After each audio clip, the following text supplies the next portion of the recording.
So finally চলে এসেছি আরেকটা ভিডিও নিয়ে। তো কাজ থেকে বাড়ি চলে এসেছি, বুঝতেই পারছো কাটাকুটি করছি। তো কী বানাবো সেটাও অলমোস্ট তোমরা দেখতেই পাচ্ছ, একটা ব্যাটার তৈরি করেছি। তো কী করতে চলেছি দেখো, মোগলাই বানাতে চলেছি।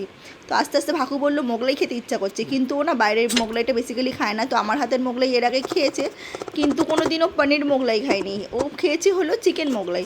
তো আমি ওকে বললাম কি আজকে চিকেন তো ঘরে ফ্রিজে ছিল না, তো পনির ছিল, আমি তোমাকে পনির মোগলাই বানিয়ে খাওয়াচ্ছি। তো একটু পেঁয়াজ আদা রসুন কুচি করে নিয়েছি, লঙ্কা কুচি দিয়ে নিয়েছি, আর ডিমের ব্যাটারের মধ্যে একটু পনিরগুলোকে টুকরো টুকরো করে কেটে একসঙ্গে আমি ব্যাটারটা করে নিয়েছি যাতে আমার সুবিধা হয়। দেখো গোল করে একটা বড় করে বেলে নিলাম, কারণ মোগলাই বানাতে গেলে একটু বড়ো সড়ো জায়গা দরকার হয়, তো বেলনি চাকিতে হয় না, বেলুন চাকিতে। তো আমি থালার পেছন দিকটাতেই উল্টো করে আমি বেলে নিলাম বড় করে।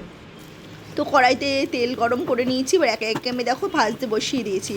তো আমার হাতে মোগলাইটা খেতে ভালোই বাসে, কিন্তু বাইরের মোগলাই কেন জানি না খেতে, যখনই বলি যে নিয়ে আসো খাই বা যাই, ও কিন্তু প্রেফার করে না একদম। রোলটা খায় কিন্তু মোগলাইটা একদমই প্রেফার করে না, বাট আমার হাতে মোগলাইটা খায়। তো তাই জন্য আমি ওর জন্য বানিয়ে ফেললাম। দেখো কত সুন্দর এবং কতটা বড় হয়েছে মোগলাইটা, বেশ বড় সড়ো করেছি। আর দেখো ভালো করে ভাজছি, আর মোগলাইটা যখন ভাজবে না একটু ছাকা তেলে ভাজবে, নাহলে ভালো করে না ফুলবে না, আর ভেতরের জিনিসগুলো না সেদ্ধ হবে না। দেখো আমি ঘুরিয়ে ঘুরিয়ে দেখছি কত সুন্দর একটা কালার এসছে, আর দেখো কতটা ক্রিস্পি হয়েছে, মানে জাস্ট দেখে আমার এখনই জিভ দিয়ে জল বেরিয়ে আসছে। তো তোমাদেরও তো আশা করি ভালোই লাগে, কারণ সবাই মোগলাই কম বেশি খেতে ভালোই বাসো, আমি তো ভীষণ ভালোবাসি।